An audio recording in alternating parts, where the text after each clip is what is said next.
Oh, good Lord, Transformers comic books.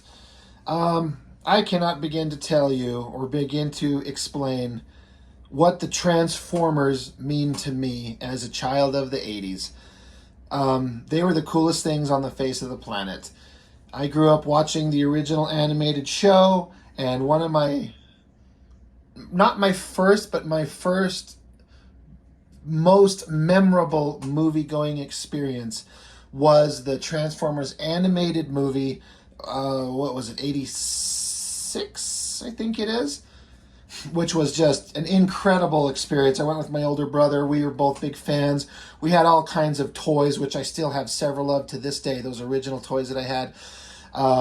That animated movie was just beyond, like, it took that TV show, that very kid-friendly TV show, and took it into, I want to say adult, but I mean, that might be laughable to somebody who watches it today, considering the kind of content that's out there now. But at the time, I mean, it was PG at minimum, PG-13 maybe, with the violence and the death and the destruction and the couple of cusses from the Transformers. I couldn't believe what I was saying. So at the same time, my older brother and I, we were reading some Transformers comic books. And this is the one that I owned myself. Like I've mentioned, if you watch my videos, I've talked about how my older brother and I, we were both kind of collecting comics when we first started. But, you know, obviously being kids, it's just our parents giving us money. And then my brother just kind of ended up keeping them and owning them. And to this day, he owns all of the Transformer comic books that we ever collected. I do have one in my possession. I'm going to go over a big, like, special event issue that I'll look at later. But this is the one that I ever got somehow, some way. I don't remember if I bought this or somebody gave it to me. I can't imagine what would have made me want to get it based on the cover alone, except that it might have been the only thing there. And so I said, I'll just get it. The Transformers comics had some interesting stories, I think, but they just could not compare to the animated show. When you got robots that transform and shoot laser guns, the cinematic moving quality of an animated show or a movie just is, you can't replicate that in a comic. You can't. And so the best you can do is get some pretty damn good artists, and this is very competent, but Transformers are hard to do. I don't know. It kind of doesn't work very well. They tried. So it has Bob, I mean, it's kind of phased up, but Bladinsky, it's like rubbed off. I'm trying to see. Anyway, he's story and layouts, page 1 through 10, and then Jim Fern layouts 11 through 22, and finished pencils. And then an inker, a letter, a bunch of names I don't know except for that first one. So it's all kind of fine. And then these are versions of the Transformers, the Micromasters, introducing the Decepticon Micromaster. So, I mean, Transformers are obviously, the main concept is they're like a bunch of vehicles that turn into robots. So, talking about their size being appropriate, they're giant machines. But then there were like little tiny ones. And now it was obviously inconsistent where like size compression was a thing with the Transformers that it never bothered to explain. Like Megatron somehow is a giant, big, fucking major villain, then transform into a gun that even his lackeys could hold in their hand. Like he shrinks. It doesn't make sense. But then you've got like a guy, he's a Micromaster, so he's a roughly human-sized Transformer, but he still transforms into a car? So does he transform and get bigger? It's kind of silly, but it's one of those things where they just like, well, we want to have small ones, but we also want them to transform into a car or some shit. Anyway, I can't remember what and whys are going on about why this guy's here, but he ends up like on a talk show and he gets up in like a verbal confrontation with this wrestler. This is funny because this guy's an Autobot, and this Transformer, he's doing stuff, being a little bit more proactive, so to speak. And this lady, she's like, the word is that reputed Autobot leader Optimus Prime disapproves of your tactics. And this guy here, he said, this Transformer, I'm sorry, I can't remember. I'm so stupid. What's his name? Road Handler. Jesus Christ, man, I haven't thought of that in forever. Road Handler here. He says about Optimus Prime, all he does is stay on his spaceship and watch the Earth rotate below. He's no leader of mine. And he's like, look, in just a few weeks, we did what Opp and his crew never could, gain the respect and trust of humans. But anyway, while he's doing this interview, this wrestler dude gets in his face and starts calling him out. Getting his, and the Transformer guy, Road Handler, he's like, he doesn't fucking get it. But after the show, the wrestler comes up to him. He's like, dude, you were good. The audience ate it up. And he's like, wait, what? Yeah, this is funny. You were great. The audience ate you up. And he's like, but I detected no massive digestive process. So he's like, no, stupid. We should put on a wrestling show. Me and you versus each other. Everyone would love that. A human versus, a robot? That'd be great.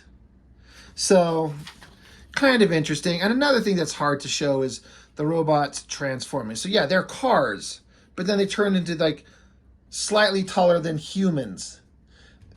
Doesn't make logical sense, but whatever. It's a comic book, right? That wrestler dude they was taking on, they're in here practicing their moves. And he's like, hey, let's figure out how we're gonna do this fight. Let's find a way to make this awesome. And so the wrestler guy, who thinks he's strong, and he is, but he tries to pick him up. And the guy's like, phew, you must weigh a ton. He's like, actually only 0.893 of a ton. He's like, close enough. So then Road Handler is like, what if I helped like this? So he jumps, I guess, and lets the wrestler look like he's lifting him up to sell the show. So, all right, that works. We know where we're going. Oh my God, 1-800-Nintendo. Man, that Nintendo system was so awesome. There was nothing cooler on the planet than that thing when it came out. Slams his head down, boom. And one of his buddies like, if even one screw in his head is loosened, he's like, no, that was great. Everyone will eat it up. That's awesome. Do that. So anyway, here comes the wrestling show. People are booing. People are yelling. They're hyping it up. They're excited. Road Handler, the mechanical manhunter. And it's funny, like this foot with these little tires. They're supposed to be car tires, but they're like this big. Doesn't make sense. That's why some of these things I can't take them too seriously. But anyway, they start their wrestling. The guy flips him over into the ring, comes at him, dives at him. Road Handler kind of smacks him away. So then the wrestler dude gets out a jackhammer. And it's funny, the whole wrestling thing going on. And that's an awesome picture of Wolverine by Arthur Adams from 1988. Liefeld tried to copy that shit 1,000 times over and failed miserably. But not in terms of sales success, but in terms of quality art, yes. Anyway, Road Handler smashes the jackhammer, throws it away. He's like, you ready for the big finale? Like they're talking. It almost looks like they're going to make out. But they do like the lift that they kind of practice. Like Dirty Dancer, they're going to do the lift. Yay. They're having the time of their life. And then he throws him out of the ring, obviously with the help of the robot. But then he transforms into a car. He lands in car mode. Drives back up, transforms back up into robot mode, tackles the guy, and then uses his arm extensions or something to pin him. Now he is he's the king. I don't know. Is he the world champion now? Whatever. Meanwhile, back with shit that matters, the Decepticons are plotting world domination, and you got these like bug versions, and like the Headmasters. This was a funny thing where like a small version becomes ahead of another guy, and then that version becomes ahead of an even bigger guy. Headmasters, they would call them. Kind of interesting. Anyway, stupid Road Handler, now he's becoming a famous robo wrestler. That's all fine. He's flexing his robot muscles or something. Something's going on. He's like, oh yeah, this guy shows up. He's like, I got some talent that'll take you on. Look, 4 big giant guys wearing trench coats and hats, and oh look, it's Decepticon Micromasters. I always kind of thought that shot of that guy looked pretty intense and cool. But he's a freaking jet. He's got jet engines and a tail. Like, how small? Like, where is this guy's jet engine and tail hidden under this coat and hat? Like, it doesn't make sense. It does not make sense. You can use the Chewbacca argument if you know, you know. Anyway. He's getting full of himself. I like that the ring is now like got a metal floor. And douchebag here shows up.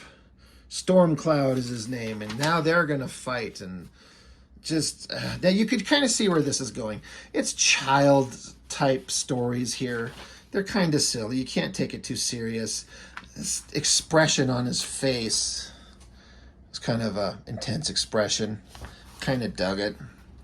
Anyway, getting their asses handed to a man who played that Operation Wolf, like the full-on Uzi that you sit there and it vibrates as you shoot and just mow down everybody. That was fun. I bet kids these days can't even imagine the idea of you got to go to your local like gas store, 7-Eleven or some shit, and pump a handful of quarters into a standing video arcade game and get a Slurpee and some shit. Man, that was my childhood. Anyway, back onto the comic. Wrestling's going on. Good guys, bad guys. He tosses them out. He becomes a jet. He transforms into a jet, engages his engines, and flies and shoots lasers in the ring. How does a jet? It doesn't work. Are they outside? I guess they could be. Like the sky changes color from panel to panel here. Slams him down into the ring. It's so, I mean, these are comics written for 10-year-olds. And that's, you know, I was, what did I say? This was 89. So, yeah, I was 12 years old. So I kind of liked it at the time. Anyway, whatever.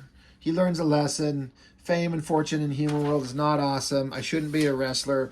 Autobots transform and roll out. We got shit to do.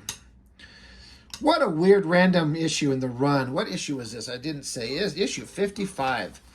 I mean, this is the story that somebody come up with, but at the time, I think they were selling pretty cool. Man, I saw this panel a billion times, and I could not stand how they got the fucking tips of his claws backwards.